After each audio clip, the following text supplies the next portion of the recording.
todos.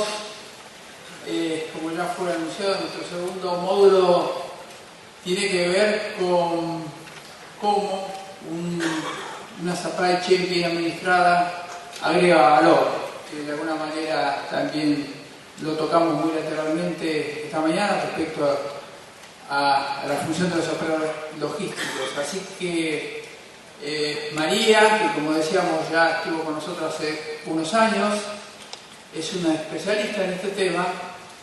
María es profesora de estrategia de Supply Chain en el Máster de Supply Chain de Georgia Tech en Atlanta. Es consultora también de MRM & Partners en temas de outsourcing, logística y supply chain. Es economista y tiene un máster en operaciones y logística de la Georgia Tech y un doctorado en la Universidad de Canfield en Inglaterra sobre gestión del desempeño.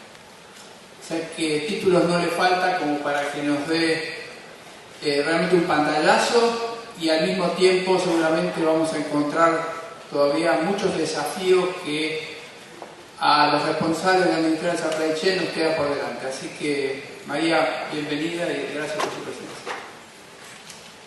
Buenos días a todos. Un gran gusto estar aquí de regreso y gracias a CEDOL y a todos sus directivos por esta invitación nuevamente. Siempre venir la segunda vez tiene un poco más de responsabilidad que en la primera visita, así que espero que no se arrepientan de esta segunda invitación. Me da muchísimo gusto ver a la comunidad de logística y de supply chain de Argentina. Gracias a Rubén por la introducción. Mi nombre es María Rey y trabajo para la Universidad de Georgia Tech en Atlanta, donde trabajo fundamentalmente, como lo mencionó Rubén, para nuestros dos másters, un máster ejecutivo y un máster en ingeniería de supply chain que tenemos en la escuela. Este tema de finanzas y logística, que llamamos aquí la de conexión indiscutible, es un tema sobre el tapete en estos días. Realmente para nadie es una duda o es un punto de debate que los operadores logísticos saben de logística. Aquí no estamos para discutir si desde el punto de vista de conocimiento de procesos sabemos aquí en la industria lo que hace un proveedor de servicios logísticos. La gran pregunta aquí es cómo articulamos nosotros la capacidad de creación de valor a los clientes a los que sirve un operador logístico y cómo se puede evaluar justamente esa conexión desde el punto de vista financiero. Así que durante mi carrera en estos temas, que ya tengo varios años de estar aquí, originalmente todo mi trabajo fue sobre temas de optimización de procesos. Así empezamos la mayoría de los académicos y los consultores en este tema. Después hemos entrado un poco a todos los temas de innovación de procesos y qué podemos hacer diferente, en qué temas vamos a trabajar, cómo podemos contribuir a la innovación de los modelos de negocio de nuestras compañías y de nuestros clientes, y fundamentalmente con la industria de operadores logísticos, donde hemos trabajado muy de cerca en temas de benchmarking, en temas de entrenamiento, en temas de investigación. Sin duda que estos puntos son unos puntos importantes. Así que voy a iniciar de alguna manera con los temas que son comunes para todos nosotros. Y sin duda que lo que nosotros hacemos en supply chain tiene que ver con nuestra capacidad de gestionar la demanda, nuestra capacidad de gestionar manejos de materiales, flujos de materiales, redes de abastecimiento, y en lo que somos nosotros expertos cuando nos plantean cuáles son nuestras áreas de expertise.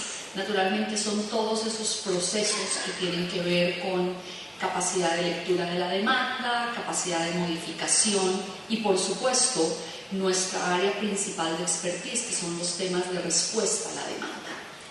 Cuando hablamos del valor que crea un operador logístico o un proceso de tercerización o de outsourcing de logística, la verdad que tomamos un gran tiempo en articular en todo lo que somos expertos. Incluimos nuestros indicadores de desempeño, nos evaluamos muy estrictamente con nuestros scorecards y nuestros indicadores, hasta que llegamos al punto de preguntarnos ¿realmente esto le importa a alguien de la alta dirección de nuestros clientes? ¿Realmente quiénes son los interesados en este análisis detallado de los procesos de supply chain y de logística que nosotros manejamos? Y nuevamente nos hacemos la pregunta cuando hablamos con clientes nuestros, ¿le importa a nuestros CEOs? ¿Le importa a los presidentes de las empresas con quienes trabajamos? Para muchos la respuesta es no. Son pocos los CEOs o los presidentes de empresas en el mundo que tienen un interés profesional o específico sobre temas operacionales y de supply chain. Y lo que nosotros hemos visto en años de trabajar en este tema es que para lograr que a estas personas les interese el tema de supply chain, les interese el tema de logística, nuestro único argumento que tenemos es poder articular correctamente cuándo nuestras soluciones de supply chain y de logística contribuyen realmente al desempeño del negocio. Y esto parece un tema trivial, pero la capacidad de muchos de nosotros de articular esa contribución de manera inequívoca pasa por un conocimiento de los temas financieros, de los temas de los grandes objetivos del negocio. Así que mi propuesta para ustedes durante estos próximos 60 o 70 minutos es discutir cómo entendemos desde la perspectiva nuestra los grandes objetivos de un negocio, por un lado. Segundo, cómo conectamos esos objetivos del negocio con lo que sabemos hacer en supply chain y logística. Y tercero, cómo podemos demostrar que lo que nosotros hacemos tiene capacidad de crear valor desde el punto de vista de la sostenibilidad del negocio. Así que vamos a hablar un poco de estos temas un poco más fundamentales, principalmente los grandes objetivos de un negocio desde el punto de vista de sostenibilidad del negocio. No vamos a hacer aquí una clase de contabilidad y finanzas, pero de alguna forma quisiera muy rápidamente ver con ustedes cómo en los tres grandes estados financieros de un negocio vemos realmente la contribución de los temas de logística y supply chain y cómo se mide ese éxito en las áreas tanto en outsourcing como en procesos internos de logística y supply chain. Esa es la primera parte. La segunda parte quisiera que viéramos un poco lo que yo llamo la contribución, ese matrimonio entre procesos logísticos y de supply chain con los grandes objetivos del negocio, y cerramos un poco con la aplicación de esa conexión entre logística y finanzas para tomar algunas decisiones, que es en últimas lo que nos interesa a nosotros, es mejorar la capacidad de toma de decisiones en el negocio. Así que empecemos con este primer punto, que es el tema de fundamentos. Y ahí quisiera traerlos a una reflexión sobre qué hace que las empresas sean sostenibles en el tiempo, qué hace que las organizaciones sean capaces de mantenerse durante periodos de plazo muy largos, con toda la incertidumbre y con todas las vicisitudes de vivir en los mercados. Y para responder a esta pregunta, que tiene fundamentalmente mucho que ver con el tema de objetivos financieros, vamos entonces a hablar de lo que llamamos los grandes objetivos de sostenibilidad. Tenemos alrededor de unos 10 años de la publicación de un libro que yo creo que es un libro bien importante, que su traducción al español es Empresas que Perduran, de un par de profesores en Stanford, que han escrito este libro que se llama Built to Last. Tienen otro segundo libro que se llama Good to Great, donde el argumento del libro son algunos hábitos de lo que ellos llaman compañías visionarias. Y el gran argumento aquí es que las empresas que perduran tienen unos ciertos denominadores comunes. Y esos denominadores comunes son 5 elementos que son a los que nos vamos a referir durante toda esta presentación. El primero de esos elementos es lo que llamamos crecimiento, disciplinas de crecimiento, donde las empresas que perduran tienen una disciplina o un hábito de estar permanentemente en búsqueda de nuevos productos, de nuevos mercados, de nuevos modelos de negocio, de estrategias que les permitan sostener el crecimiento. Y ya vamos a hablar un poco de la dificultad que tienen muchas firmas chicas para ser sostenibles en el tiempo. Segundo, sin sacrificar el crecimiento, son firmas que tienen un objetivo muy claro de generar rentabilidad, es decir, de producir más que el valor de los recursos que están utilizando. Y estos dos primeros objetivos, en muchos casos, se entienden a veces como objetivos en conflicto, donde hay firmas que dicen vamos a crecer este año pero no vamos a ser rentables, y otras que dicen no tenemos con qué invertir para el crecimiento porque estamos dando la máxima rentabilidad posible. El argumento de Collins y Porras en este libro de Build to Last es que todos estos hábitos deben generarse de manera simultánea. El tercer hábito o el tercer denominador común de empresas que perduran es el tema de la eficiencia, y es cómo hacer más con menos, cómo ser capaces de generar mayor output, mayor salida con los mismos recursos. El tercero es la generación de flujos de caja, la liquidez del negocio, del cual esta mañana se habló bastante en términos del impacto que tiene con la sostenibilidad del negocio. Y por último, vamos a hablar de un concepto que en muchos casos es más abstracto, pero que realmente resume todos estos objetivos, que son los análisis de creación de valor. Así que empecemos por cada uno de ellos, y a esto lo vamos a llamar las 5 obsesiones de un CEO, de un presidente de empresa.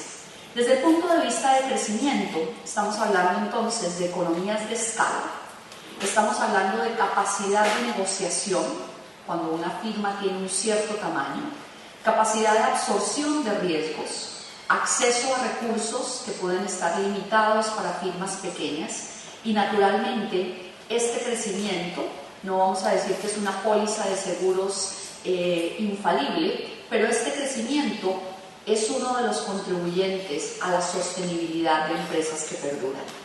Cuando hablamos del tema de rentabilidad, estamos hablando entonces de la capacidad de generación de utilidades, de la capacidad de ejecución de procesos que nos permitan utilizar correctamente nuestros recursos, de optimizar costos, de generar excedentes, bien sea para reinversión o para distribución entre los accionistas, y naturalmente este es un denominador común de sostenibilidad. En eficiencia, que es posiblemente donde nosotros en Supply Chain tenemos una mayor capacidad de entender un poco este concepto, porque finalmente aquí es donde entramos con todos nuestro know-how de optimización de procesos.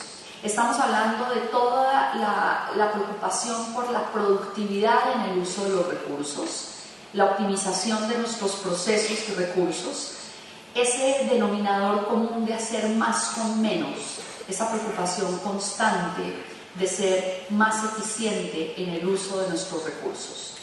El tema de liquidez es un tema crítico, no solamente en el mundo del supply chain y de la logística, sino un tema crítico desde la perspectiva de generación de modelos de negocios sostenibles.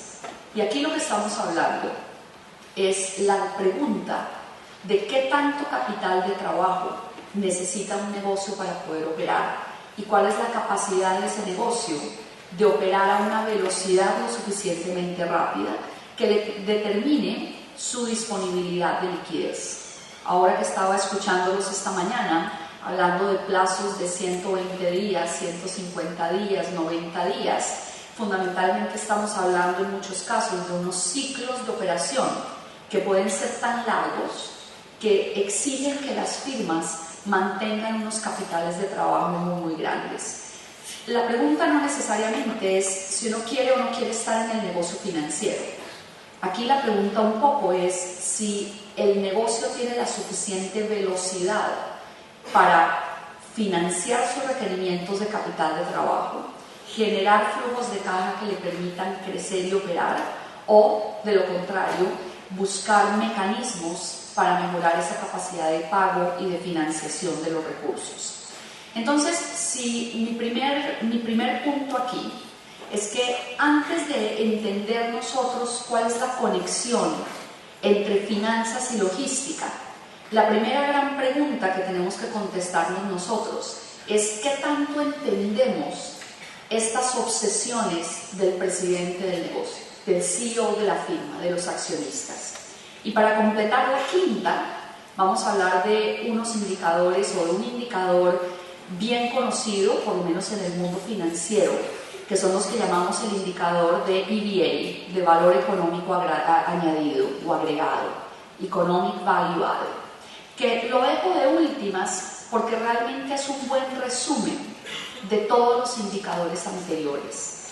Quienes están familiarizados un poco más con este indicador saben que se calcula simplemente con la diferencia de tres grandes valores financieros en el negocio. Primero, ventas, gastos operacionales, costos de capital y en general la valoración del riesgo de los accionistas. Lo que nos dice el EVA es, si yo tomo la generación de ingresos del negocio y quito de esos ingresos todos los gastos de operar el negocio y tomo todos los recursos que se emplean en la operación y asumo que le pago a alguien, llámese el banco o los accionistas, un costo de capital por el uso de esos recursos, la gran pregunta es si al final me queda algo o no me queda algo. Y aquí hay una especie de truco financiero, porque en muchos casos hay firmas que son rentables, pero que destruyen valor. ¿Por qué? Porque el uso de su capital es tan intensivo que sus costes de capital son superiores a las utilidades financieras o contables que producen. Hay otras firmas que aparentemente su rentabilidad no es tan alta, pero que son tan eficientes en el uso del capital que toda la rentabilidad generada no se va a amortizar activos ni capital de trabajo, sino que realmente es una agregación de valor a los accionistas. Entonces, el primer punto es obviamente entender estos 5 grandes fundamentos de lo que es la obsesión o la serie de preocupaciones que tiene un director o una presidenta de empresa y que de alguna forma, en la medida en que mejor las entendamos, pues obviamente vamos a ser capaces de poder diseñar soluciones y propuestas de valor que nos permitan hacer esa evaluación. Porque estamos un poco en la industria de operadores logísticos, me he traído algunas cifras de uno de los grandes operadores logísticos a nivel mundial, que es la gente de UPS, donde cuando empezamos a ver un poco el análisis y las preocupaciones de este CEO, sin duda que aquí alguien debe estar preocupado un poco sobre estos temas. Pero si yo lo miro desde afuera y trato de entender cuál es la operación de liquidez, cuál es la creación de valor o la utilidad económica, qué está pasando con el retorno sobre esas acciones, qué está pasando sobre el retorno sobre capital, yo tengo la capacidad de ver algunos de esos resultados un poco más en contexto. Así que, primera tarea número 1, entender esas 5 cosas que le preguntan a un presidente, que le preocupan, y tener la capacidad de poder leer un poco los resultados históricos de esa información. Si esas son las 5 cosas que nos preocupan desde el punto de vista gerencial, ¿dónde las vamos a encontrar esa información? No es para nadie un secreto la lectura de estados financieros, y evidentemente que no quiero usar este tiempo para revisar a detalle estos estados financieros, pero simplemente para identificar qué es lo que se ve en cada uno de ellos. Y lo que se ve en cada uno de ellos son 3 cosas diferentes. Primero, si yo quiero saber lo que tengo y lo que debo, ¿a dónde voy a verlo? Voy a ver un balance general. Si yo quiero saber lo que produje y lo que gasté, lo que generé y lo que gasté, me voy a ir a un estado de resultados, a un estado de ganancias y pérdidas. Y si quiero saber mis necesidades de capital de trabajo y mi capacidad de generación de efectivo y de capital de trabajo, voy a irme a un estado de flujo de efectivo. Espero que no haya mucha diferencia entre la terminología que ustedes usan aquí versus la que usamos nosotros, pero me parece que estos son en general términos conocidos para todos y ya cada uno de ustedes podrá estudiarse en su libro de Finanzas para Logistas un poco los detalles específicos de cada uno de estos temas. Cuando yo veo un balance general, fundamentalmente lo que quiero ver aquí son todos mis indicadores de eficiencia. Yo lo que quiero ver aquí es cuánto valen los recursos que tengo, que son mis activos, qué fui capaz yo de apalancarme con fuentes externas y obviamente con fuentes internas de financiación, y es la base para la mayoría de los indicadores de efectividad del negocio. Si yo vuelvo y miro un estado financiero real, y esta es una compañía pública por acciones, así que ustedes mismos pueden revisar un poco la evolución de estados financieros de este negocio, es una fotografía de los recursos que usa el negocio y cuál es la fuente de financiación de esos activos y de esos recursos. Cuando me voy a un estado de resultados, donde fundamentalmente quiero ver indicadores de rentabilidad, estoy identificando qué fue lo que generó el negocio, que es esto que llamamos el top line del negocio, la parte de ventas netas, qué fue el consumo o cuál fue el consumo de recursos y de gastos de ese negocio, y si yo proceso correctamente este ejercicio, en algún momento tendré la utilidad operacional del negocio y lo que llamamos el bottom line del negocio, lo conocemos con el nombre de NOPAT, Net Operating Profit After Taxes, que me dice cuál es la utilidad neta del negocio después de que le he pagado a todo el mundo, inclusive al fisco y al gobierno. Y si yo me voy a un estado de flujo de efectivo, que es un estado financiero de gran importancia, yo estoy viendo la capacidad del negocio de generar liquidez en el negocio, de generar flujos de caja para financiar la operación del negocio. Y naturalmente me dice también cuáles son mis requerimientos de consumo de ese flujo de caja. Cuando yo tomo estos tres estados financieros y realmente me vuelvo y me pregunto cuál es la capacidad del negocio de crear valor, tengo que regresarme a esto que llamamos el estado financiero no oficial, que es el EVA, el EVA.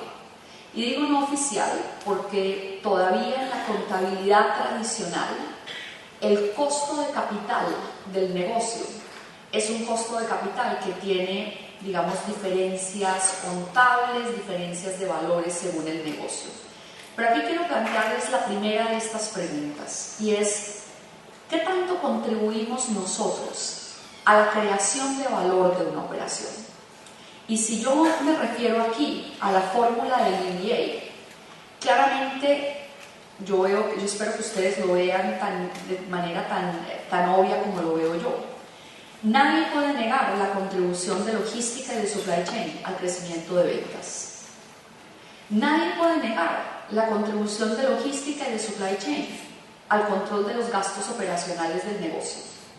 Y creo que prácticamente nadie puede negar el consumo de capital y de activos que hay en procesos logísticos y de supply chain.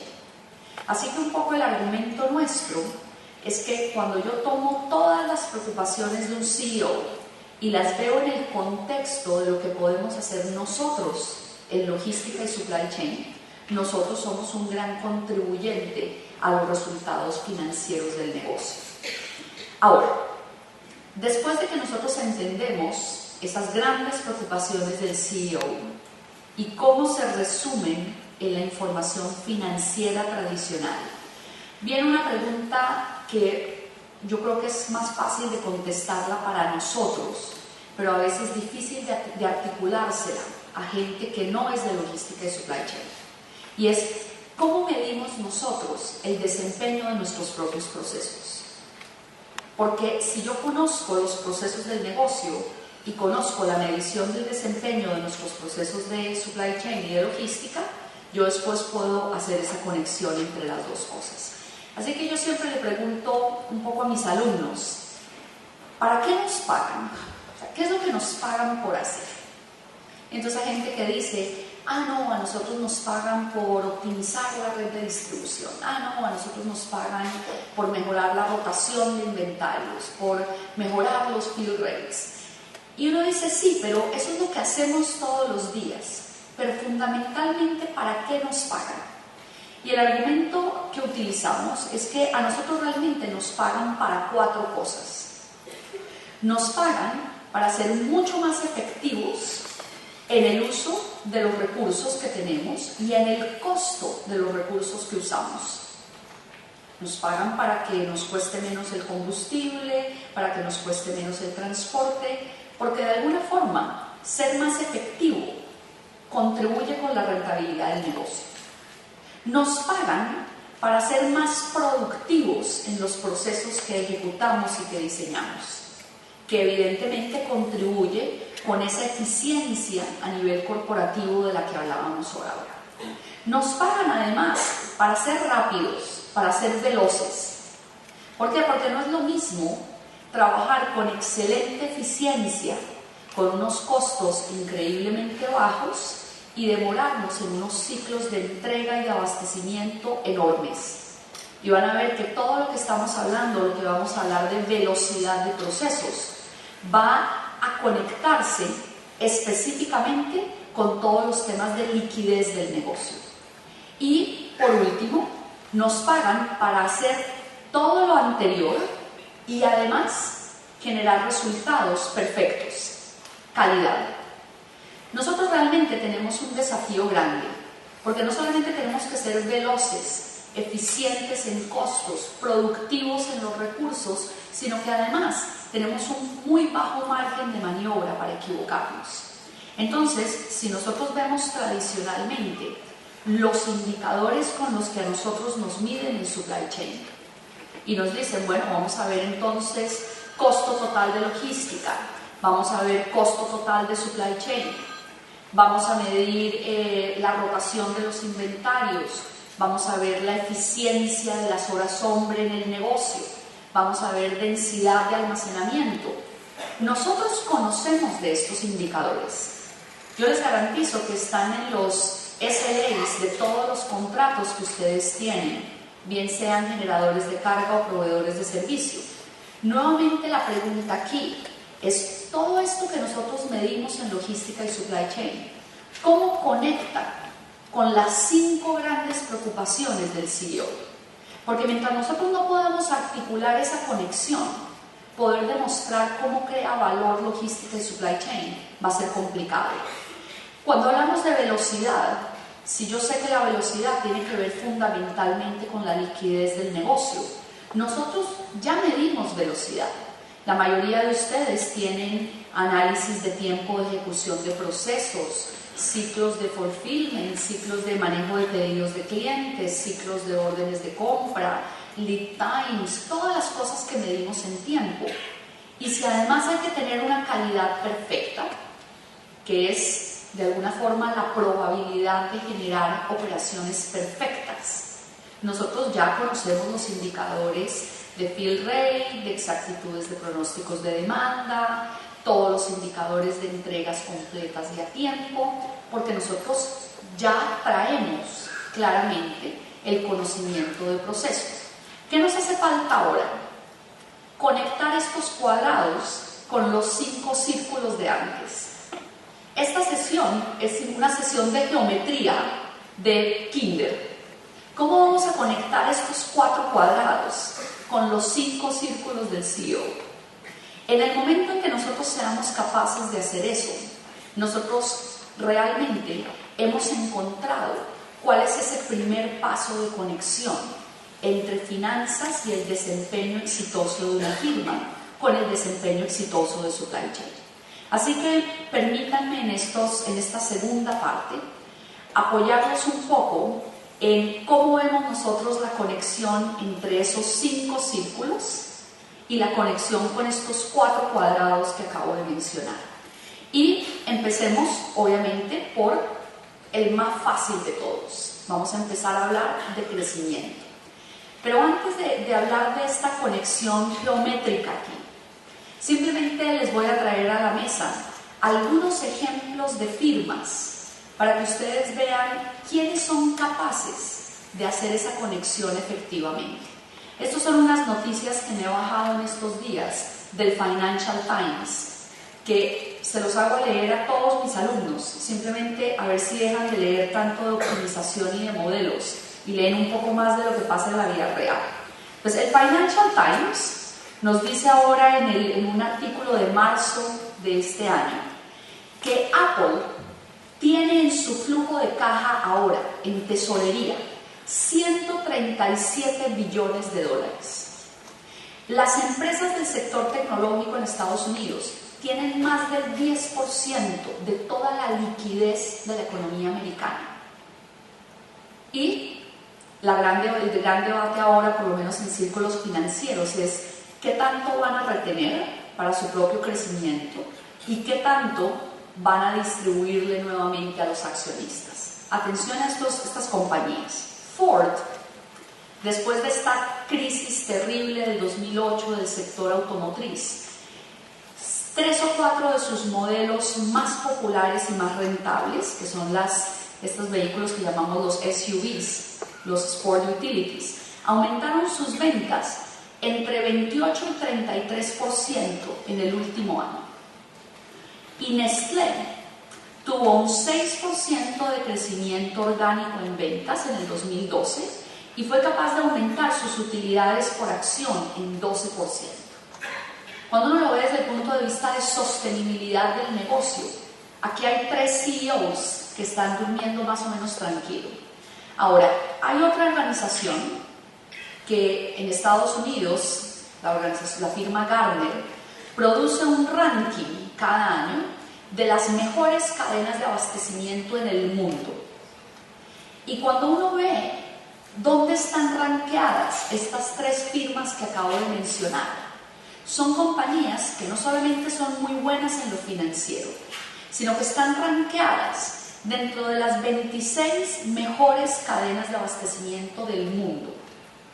Apple número 1, Nestlé número 18, Ford número 26. Seguro que algunos de ustedes están aquí en esta lista también. Y traigo esto a la mesa porque nadie puede declarar éxito en el tema de logística y supply chain si no está teniendo éxito desde el punto de vista corporativo general. Si ese matrimonio no se está dando, ahí hay algo que no funciona. Y rara vez encontramos compañías con grandes éxitos financieros que no tengan una excelencia en sus procesos del back office, de logística y de supply chain.